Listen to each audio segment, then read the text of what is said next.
If you ever feel out of control around food, you're not alone, and you're in the right place to learn practical, no-nonsense information about why you binge and how to stop. Binge eating does not mean that something is wrong with you. It's a natural but primitive brain response that you can correct. If you're ready for change, sign up for the Brain Over Binge self-paced online course for less than $20 per month. And if you feel you need personalized support, we also offer one-on-one coaching and group coaching. To learn more, go to brainoverbinge.com/subscribe. And I hope you enjoy the show.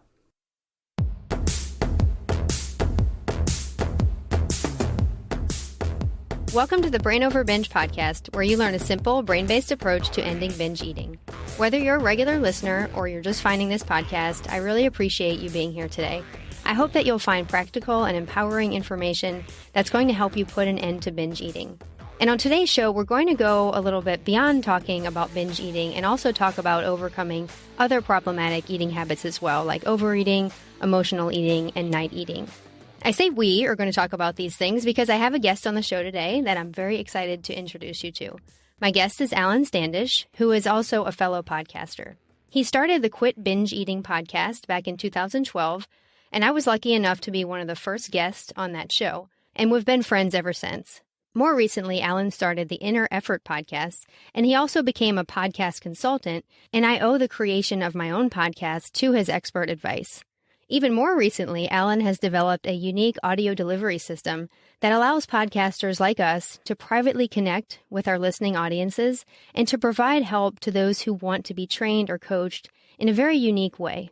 This month, we both just started using this platform to support individuals who are struggling with binge eating and other eating challenges as well. And that's what we're going to talk about today. And I'm really excited to introduce you to Alen. So welcome to the show. Thanks, Kathryn. Best introduction ever. Thank you. Awesome. I really look forward to talking about your innovative audio delivery system that you've created and how you're using that to help people overcome problematic eating habits and deal with really a wide variety of eating urges. You amaze me with your technological expertise, and I love how you've used your strengths and your professional background in order to support people in overcoming issues that you also overcame in your personal life. Alen, can you share some of your personal background in overcoming some of your eating challenges? And then also maybe you can talk about how you then got into podcasting and using technology to help others. Sure. It's a long story, so I'll try to keep it as short as I can, but kind of make sure it all flows. There's a lot of years here. So I guess I could start by saying I've been podcasting since 2012, and it's been an on again, off again type of relationship because it just seems like personal life and work life kind of get in the way. And as much as I wanted to be consistent and deliver an episode every week, I just wasn't able to do that. So tying it back to my struggles with eating, I've always worked in the technical field, and it's always been kind of a high stress, high anxiety type of thing for me, running networks and data centers and servers. And that has always been my life. 24/7 operations, managing people, projects.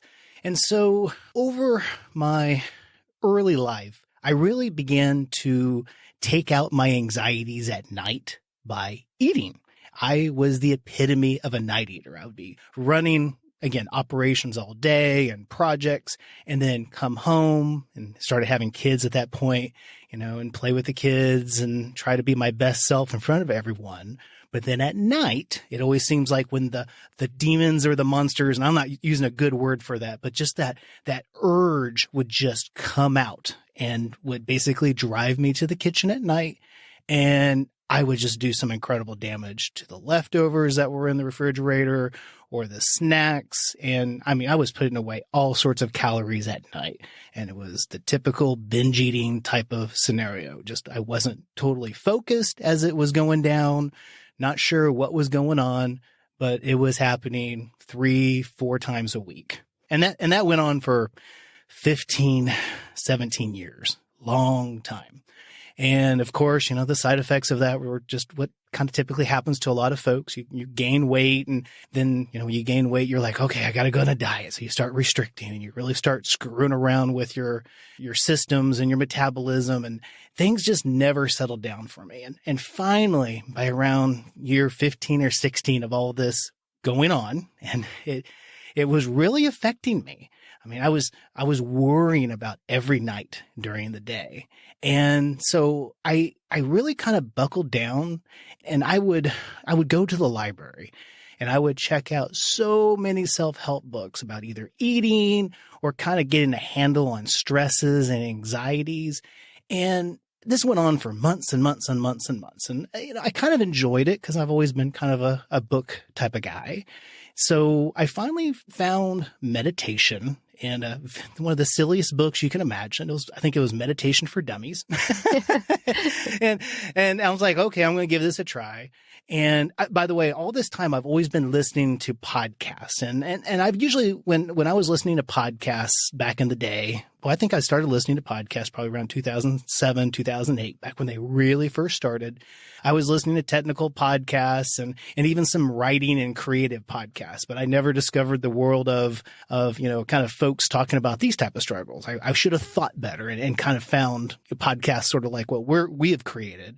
But I never did. But I guess I'm kind of looping in my story here a little bit. But coming back to the book thing and the meditation thing, I was finally able to find a way to calm myself down with basic meditation and mindfulness. And that, at the time, I'm like, oh, I wonder if there's some guided meditations in the podcasts. And so I found a couple neat podcasters back in the day that had put out little guided meditations as podcasts. And I don't think they're around anymore, but these were some really simple meditations.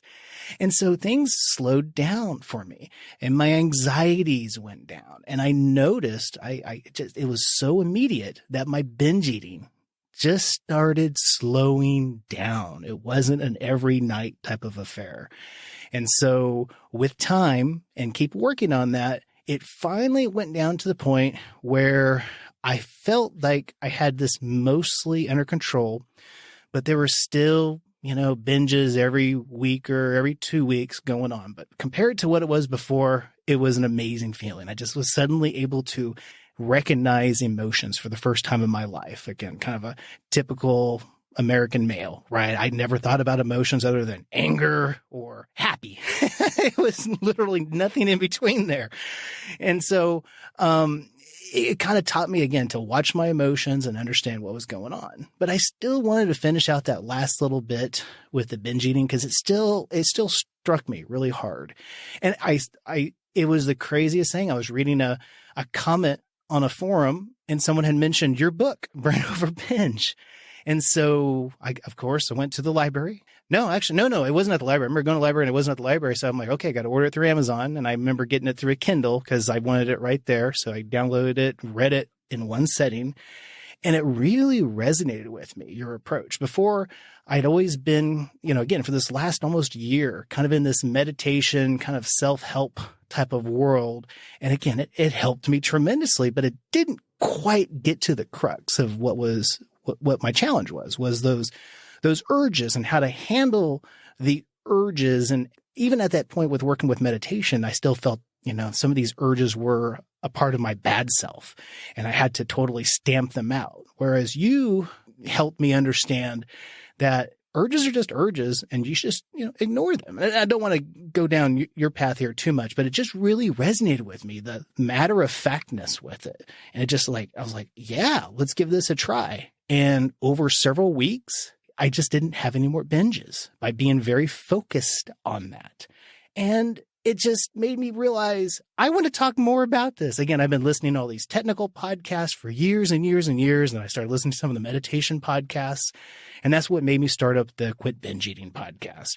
And it was just my way of sharing with others what I had discovered, both meditations, mindfulness, and of course, your book. And that's why I wanted you on the show so early when I started the podcast, because I wanted to shout it from the mountaintops. Please understand, it's not you. It's just urges. It's just this junk in your brain. You have to learn to quit listening to it. And, boy, that was what, Kathryn, late 2012, early 2013. And then just ever since then, life has just been kind of a meandering path. A lot of, for me, starting up another podcast, Inner Effort, continuing to be a technical consultant. Around that same time, of course, I didn't have enough stress, so I decided to start my own company and leave my enterprise job. But staying within the podcasting world and meeting folks like yourself, I knew I'd found a home. I honestly it felt like home for the first time. And I just kind of made my way into it, and I'm still here. That's awesome, Alen. It's really inspiring to hear your story and just how your own path to overcoming this, because I think, people who maybe listen to the show and hear my story or other people's story, they may think it has to look one certain way, but it truly doesn't. I mean, everyone puts this aside in a different way and uses different tools and different resources. And I know you and I both just want to give people as much as possible as far as resources and ways to help themselves. One thing I want to ask you, just for people out there who are struggling with this, I know you talk a lot about self-coaching. And I'm hoping you can explain this a little further, like how that was involved in your process of putting aside these harmful eating habits that were causing you pain. Sure. Again, and this might be my own, just kind of not wanting to be too vulnerable with a psychologist or a therapist. So, and it kind of goes back to my explaining why I would just bury myself in the library. I'm a very self-taught person. All my technology training, it wasn't, like I learned all this in college. It was what I kind of taught myself and developed my career towards that years and years ago. Even when I was in high school and in college, I always learned differently than other people. I'm going to flat out say it. I always felt really dumb, because I'll be in a classroom with everybody, or I'll, even with like a personal trainer. I remember having an experience with that. It's like people get it, and I never got anything. I just could not click with being taught a certain way.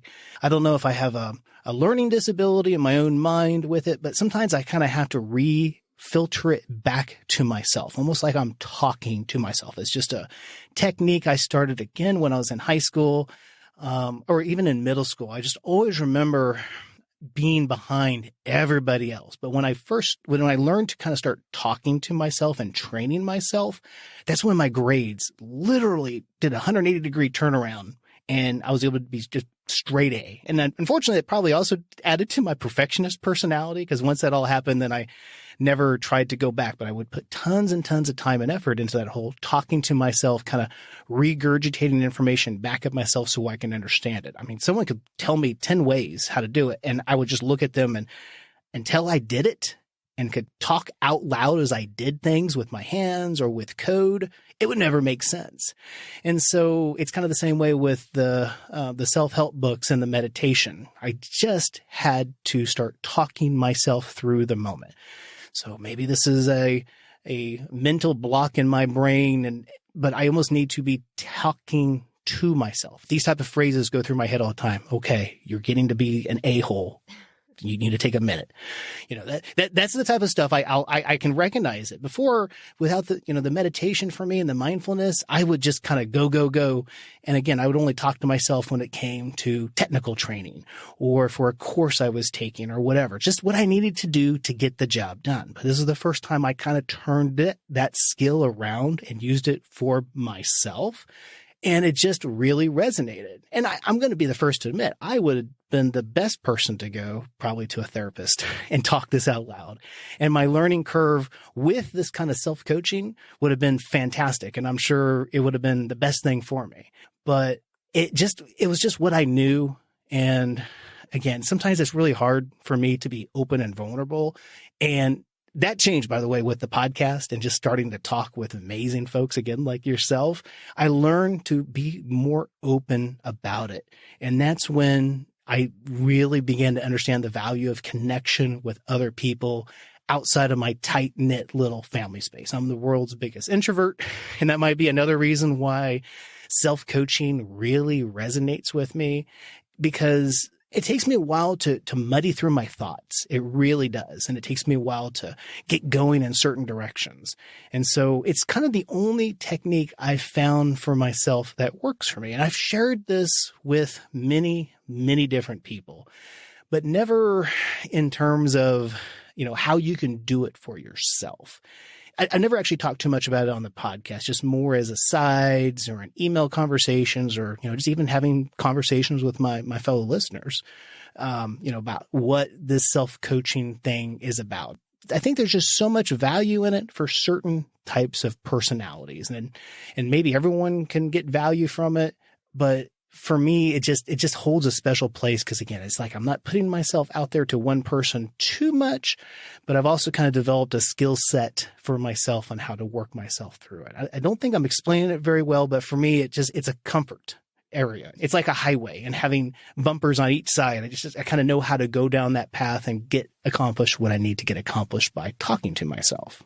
Yeah, that makes a lot of sense. And I think a lot of listeners can probably resonate with it because even if you are someone who can open up to like a therapist and you find that helpful and can open up to others in your life to support you, still in those moments that you're having the urges, you're the one who has to make a different choice, who has to break the bad habit and develop the good habit. So it really does come down to those moments that you can coach yourself through. And I love that you're taking the self-coaching that helped you and you're finding a way to bring it to others in a very accessible way. I think this would be a really good time for you to tell the audience about your Before You Eat coaching cast that you're developing and that you're delivering as coaching audios to people. So could you explain a little more about that? Oh, sure. And maybe it kind of goes back to the technical side of things. So I love audio. And if someone's listening to this and not heard one of my podcasts, I need you to understand, I love podcasts. I love podcasts. I love podcasters. I love the niche bit of podcasting where you can find a podcast about the most specific, nuanced thing in the world. And it feels like that podcaster is your best friend. They're in your ears. It's almost like the second best thing you can get to having a coach in your ears, I guess, in other words, right? It was the same way when I listened to the guided audios. They were right there with me. They weren't in my face. I couldn't see them, but they were right there with me all the time. And it was, again, kind of like that voice in my head. So again, this whole love of podcasting, also is for me especially, I don't know if folks listen to this, get this feeling, but when you listen to a podcast where a new episode is going to come out every 2 weeks or every week on Thursday, it's that anticipation. What are they going to talk about next? Oh, I'm so excited to hear, what's going to come up next. And I remember, and this was a dream that came to me. It's like, oh my gosh, what if I could have a private podcast just for a person that, like me, going through this type of struggle where it kind of starts when you begin your subscription, when you actually go into the app and you hit subscribe, and day by day, it walks you through this process where it feels like a coach is intimately in your ears. You're going to get a new episode or session every day, and you know what time of day it's going to come out, and they're going to work you through that. It was literally a dream, and I remember it was around Christmas time. Was it 2 or 3 years ago? I'm so sorry, Kathryn. Time has been escaping me because we've had all sorts of personal struggles here in our house with some medical conditions. And it just makes time feel like it's either really slow or really fast. So I'm getting some of my years a little lost. And honestly, I feel like I'm about 2 years behind where I really meant to be with this. And by the way, I'm also the world's biggest procrastinator and overestimator of time when it comes to how fast I can do things. So I had this vision. I remember just waking up that morning in bed and seeing it crystal clear. I mean, kind of crystal clear. It's like I knew the feeling I wanted out of it, but didn't quite know how to get there. But it was that private, personal type of podcast. And so that was kind of like aha of how we can use this technology. And probably because I'm thinking podcast, because for that last year and a half, 2 years, I'd been doing podcast consulting, right? So it's just really deep in my mind. And how can we use this platform that I adore and love to be able to share, this type of approach with people? And so that's where the concept of a coaching cast came to mind. And that's kind of where I started developing Before You Eat. And the reason I call it Before You Eat is I'd also dabbled in the application development space back when I first started my going out on my own. That was back when the iPhone, that was just only like 2 or 3 years after the iPhone had come out, and it was all about apps and apps and apps. And so, of course, I was like, well, I want to try to work with this. And it was that same vision of I want to share these self-coaching. Back in the time, I think I called them little mini sessions or monologues, kind of how I would talk to myself. And I recorded those and I put them inside an app that I called Before I Eat. And the app did really well. It was just a really simple app, but it was just like, hey, if you knew that you were having a certain type of thought or challenge, I can kind of be your own inner voice in your head to help talk or coach you through that struggle that you were feeling right there in that moment. And that was where the whole idea of I want to share this self-coaching concept. And that's when I first started doing that, was with that Before I Eat app. But the problem with that is you have to go to the audio. You have to pick up your phone, recognize that you're having a feeling, launch that application and go search and find the right type of audio you want. And even then, it may not be exactly what you need. So it was almost like giving the information without explaining and guiding them on how to use it, like an actual teacher or a trainer would do. And so I wanted something like a podcast, but also like a personal trainer, someone you meet at the gym who's going to kind of walk you through, show you how to do it. And then, okay, you're going to be on your own for the rest of today. Tomorrow, we're going to be back here at 6:00 and we're going to go through it again. And maybe I'll show you a few different moves. That was the missing piece. And that was that whole coaching cast dream that came to me. And so I took that concept of the self-coaching with Before I Eat, and now with this coaching cast concept that both you and I are using right now. And I just called it now Before You Eat, because it's kind of that concept of how I'm talking. It's like it's talking to the listener, just like you and I do when we do podcasts. It's like we're talking to one person. When I do, and it's been a while since I've done my podcast, but when I do my podcast, I'm like you. It's like I shut my eyes when I'm talking into the microphone and I imagine talking to one person. Now, when I talk, I like to use that second person, you. And so it's just the naming, it's almost an homage to the original Before I Eat. So it's called Before You Eat. And in my case, for Before You Eat, it's actually an 18-day coaching cast.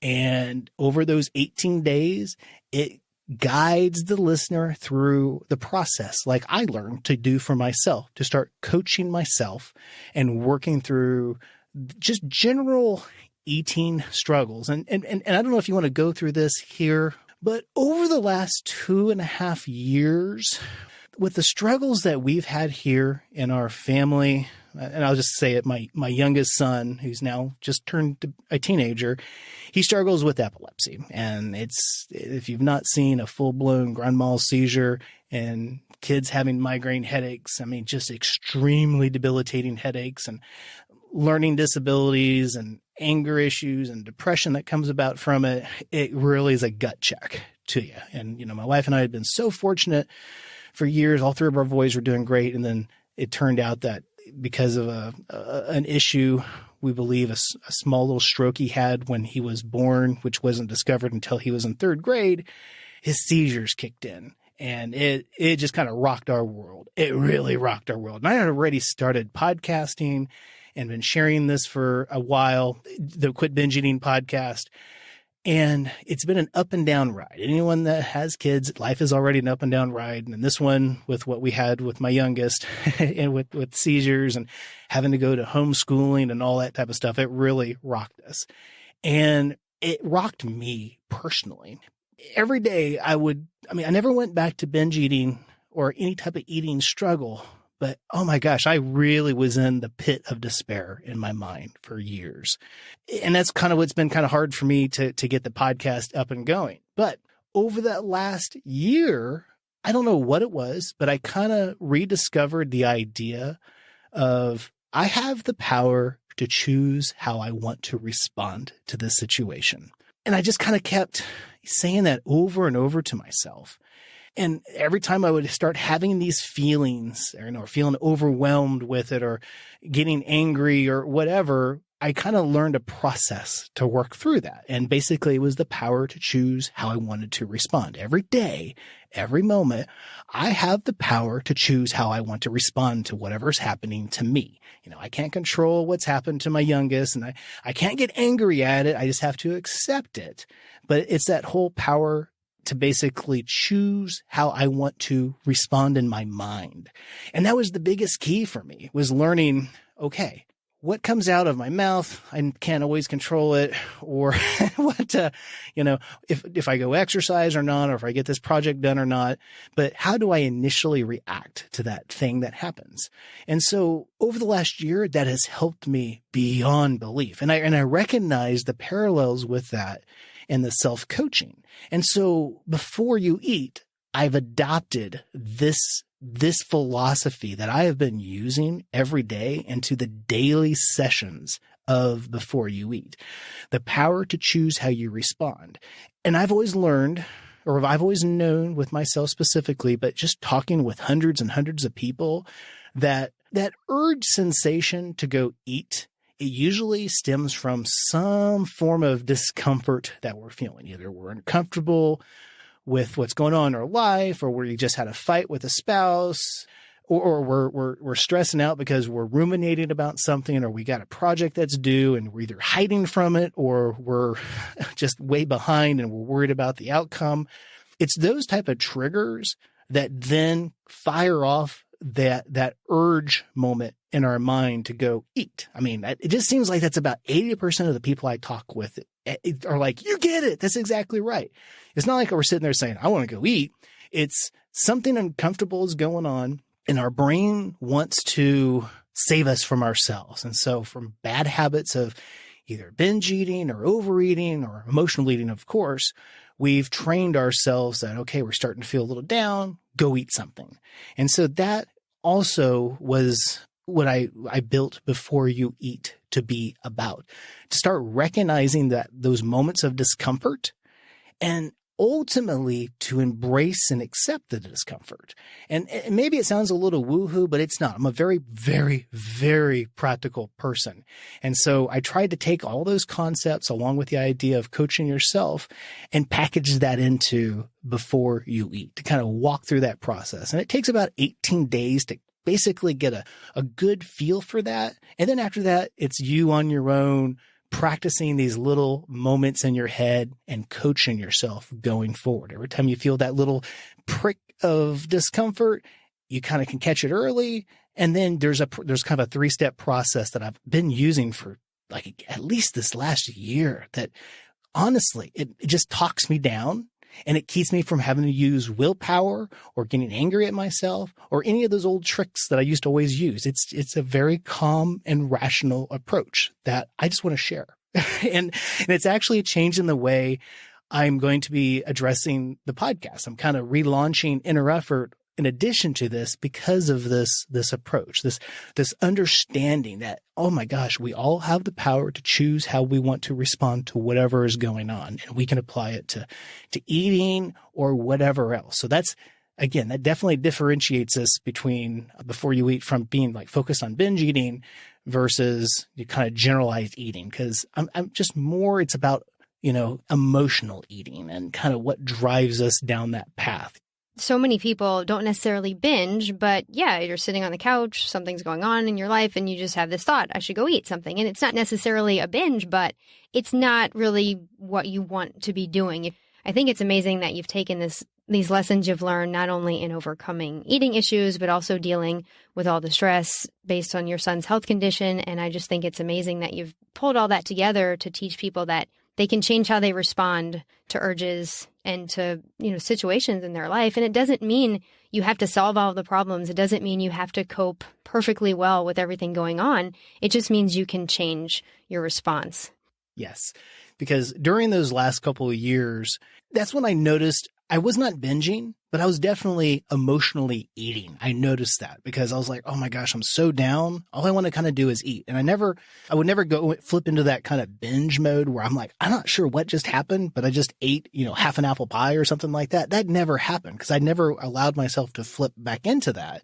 But those emotions, that wanting to kind of coddle myself and make myself not feel so down, that's kind of what made me recognize, oh, there's more to this here,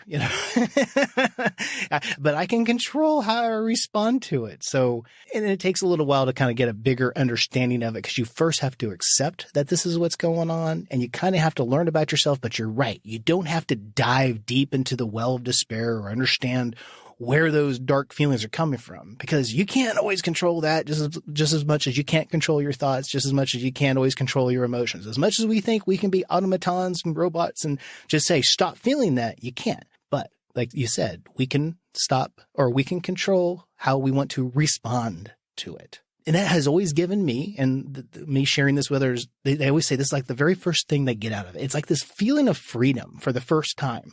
Whereas, in your book, you nailed this so well in your book, but, feeling out of control, something else is controlling you. It just feels just not good, not right. It's just a sickening type of feeling. But when you recognize you actually have that freedom of choice, wow, that's just so, I hate the word empowering, but it gives you that ability to say, okay, I can keep moving forward with this because now I'm not stuck in a corner. I'm not deep in this pit anymore. Yeah, definitely. And then you can have those ups and downs of life without worrying that the downs or the hard times are going to lead you to do even more harmful things that are going to make everything worse. Yes, you nailed it. And it's just been amazing to me to see this go from that idea you had and that dream to a technological reality, even despite everything that was going on in your personal life. So I really just want to congratulate you for that. I know it was definitely a labor of love for you and just a genuine desire to have others experience the same positive changes around food that you've experienced, and also positive changes in the rest of your life as well. And this is not about food, but it's helped my boys, especially my youngest. Anyone that's dealt with epilepsy or anti-seizure drugs, it will take your mind down into some of the darkest areas that you can ever imagine. I'm not talking as a parent. I'm talking the person suffering from this. And kind of sharing this structure with him and keeping it really simple. It's like, I always call him T, but T, you can control this. You can control how you respond to this. You don't have to go down this. I saw the changes in him. And of course, we had some much better changes once we got some more drug changes that, by the way, things are going really well. I don't want people to leave this conversation thinking, oh my gosh, it's horrible. No. Oh my gosh. We've had an amazing turnaround the last 7-8 months now with things. But, this type of tool, along with some drug changes and finding an amazing doctor, he's always been part of our care team, but he was able to come up with a new idea and approach. Oh my gosh, our life has turned around here within the Standish household. But to be able to share this with other folks, even the younger folks, it excites me to see that they're able to start having some tools. Whereas my folks were amazing folks, but they just both worked so darn much. And so I maybe this was that whole self-coaching thing for me, but I kind of had to learn to I didn't raise myself, I'm not saying that, but just kind of how to handle things and situations. I just had to kind of figure it out. Sometimes it takes until you're well into your 40s to finally go, aha, if I would only known this earlier, things might have been a little bit less painful or struggles, right? But it's just how things kind of work out. And, you got to be thankful and appreciative of your past to kind of take you where you are now. So I kind of see myself in this little kind of speck of dust with other specks of dust around me. And if I can just kind of help someone kind of recognize this approach earlier than later, it can make some amazing changes for yourself. And it gives you some freedom. I'm sorry I keep talking about this, but it does excite me. It honestly does excite me. Yeah, it excites me too. And I love hearing you talk about it, and just the ability to share it with others is so important. And when it comes to the eating too, like I wasn't taught a lot of things in regards to eating and responding differently to urges, and also not dieting. I mean, that's a huge one that I just love that I can share with people. Like, don't go down that path when you're young, and just sets you up for a future of freedom with food, and just for us to be able to share this. And I mentioned earlier in the show that I also started using your audio delivery platform. So I just want to tell the listeners a little bit about that as well. And what I love about this platform is that it's very flexible and you're using it in one way and I'm using it in a different way. The way I'm using it is more of as an addition to people who read my book, people who take my course, people who listen to my podcast, and as a way to bring coaching to you on a daily basis, minus 14 days. That can just keep you focused, that can keep you motivated, to help you stay on track. And if you've been listening to the podcast and you understand the concepts that I talk about here, then my coaching audios are a really great addition to that because they just give you extra support. They give you daily reminders and reinforcement. So the way I'm doing it is my coaching audios assume that you have some familiarity with the brain over binge concepts. So if you're new here, this might not be something for you to use right now, but if you go back and listen to the first probably 11 episodes and you get that firm foundation, or if you read one of my books, then the coaching audios are just a great additional tool to just keep you focused on what you need to do on a daily basis. Because a lot of times you hear the concepts and then maybe they just kind of slip out of your mind and it's so innocent and you don't mean for that to happen, but it's just a way to have that coach in your ear like Alen was talking about. And in my audios, it's me, and his audios, it's him. So, you may find that one or the other of these audios, coaching audios, will be more beneficial depending on where you are in recovery. And my coaching audios, I don't think we've talked about how they're delivered, but they're delivered in the same way Alan's are. So Alen, I'll actually let you talk about that now because the delivery part I think is really super important. Sure. So I wanted the audios to be able to be delivered via a podcast app. That was my primary reason for creating this. Was I wanted, basically it's a private podcast that you can add to, like if you're using the Apple podcast app, you can add it to that. And there's probably a dozen Apple podcast apps you can add it to, and Android apps, and even desktop apps, and Windows and Mac and so forth. So I wanted it to actually go into a podcatcher. Back in the day, we used to call them podcatchers. So I wanted to be able to add to a podcatcher. So it just, when you listen to your other podcast, boom, it shows up, and it shows up every day, right, in your podcast app. So you can listen to it the way you like to listen to audio, and it's there for you to reference for later. But I also recognize that not a lot of people just want to use the podcast app. They want it emailed to them. So it can be delivered via email, and kind of by default, both Kathryn's and mine, because you have to sign up with your email address to register to use it. It automatically defaults and sends you the email. You can turn that off if you want. That's not a problem. But some people like to get it via email. I tried to make it fit what I and my friends would want out of something like this. Just, again, these different options to have it delivered to you. And there's a couple different ones on the roadmap in the future, but right now it's email and, of course, my favorite podcast app. Yeah, and the web player too. Did you mention that? I just said it in passing, but yes. So it comes with a built-in web player. So you don't have to add this to a podcast app. So if you click on the link in your email, it actually opens up its own web player. So you can listen to it right there via your browser after you clicked on the link. You don't have to, again, go back to your podcast app. And what's even kind of cool is in the web player, I enabled the ability to mark your favorite sessions. So you can hit a little heart and say, yep, that's one of my favorites. And then you can even go back and sort those favorites into almost like a playlist if you want. It's not officially a playlist. It doesn't, go from one session to the next. You have to manually, launch the next session, but you can put it into an order that works for you. And for before you eat, my coaching cast, that's actually going to be kind of important.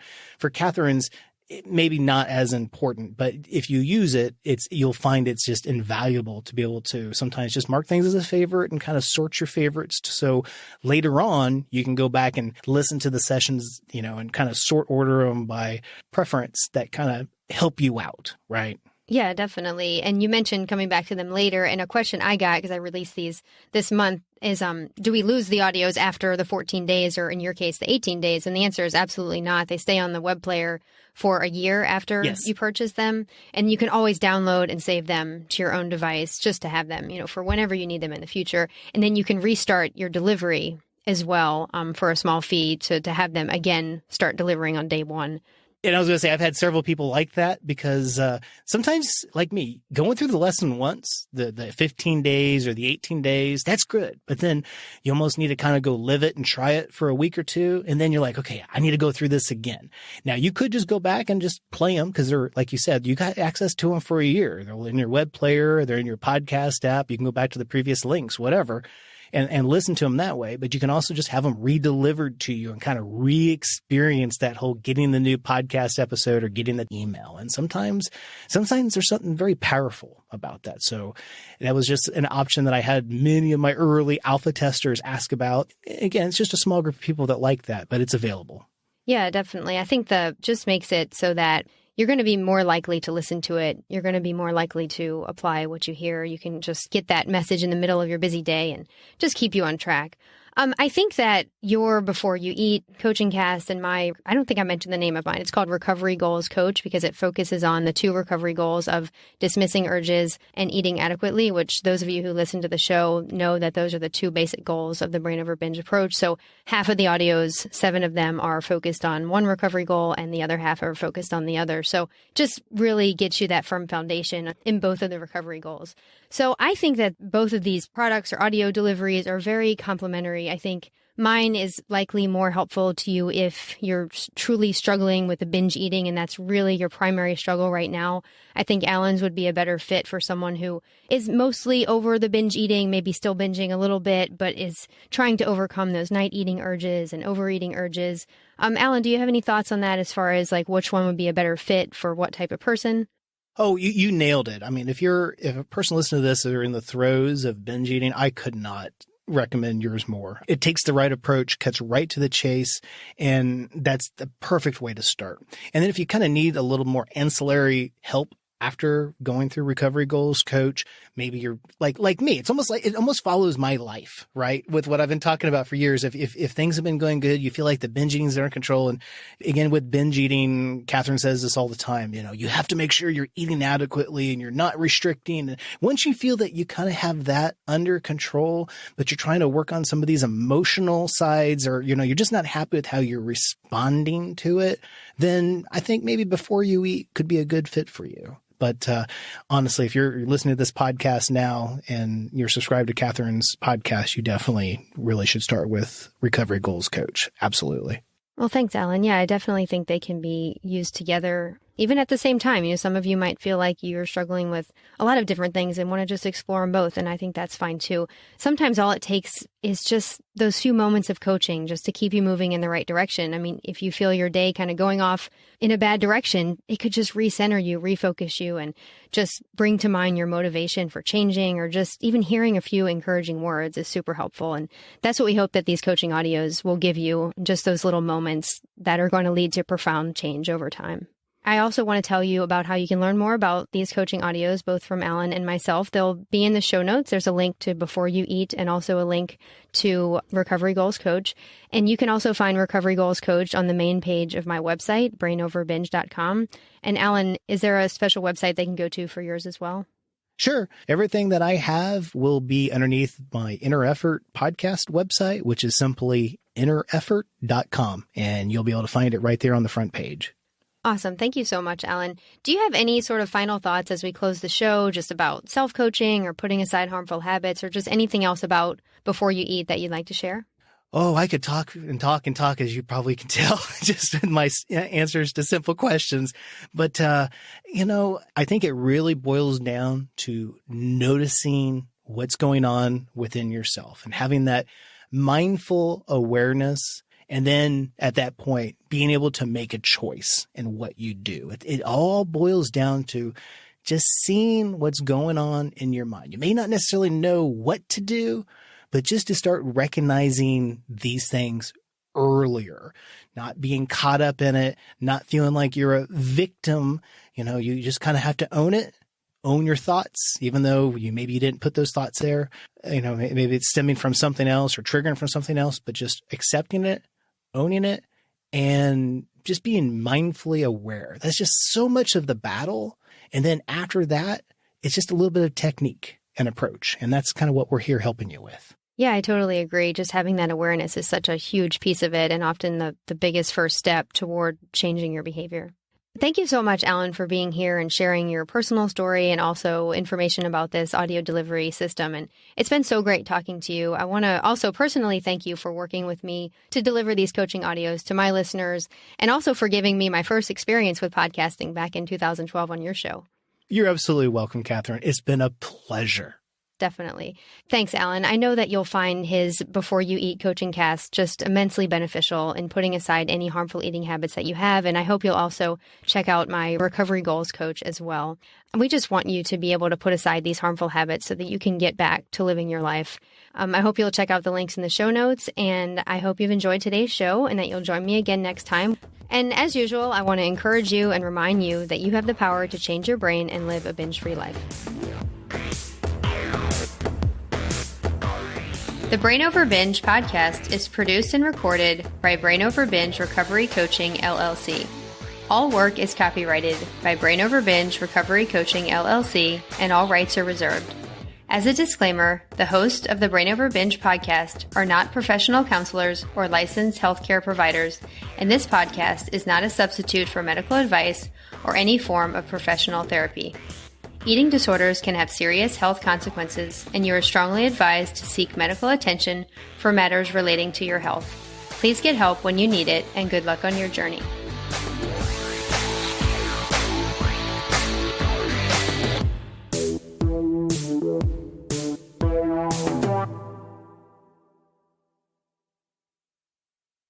Need more help?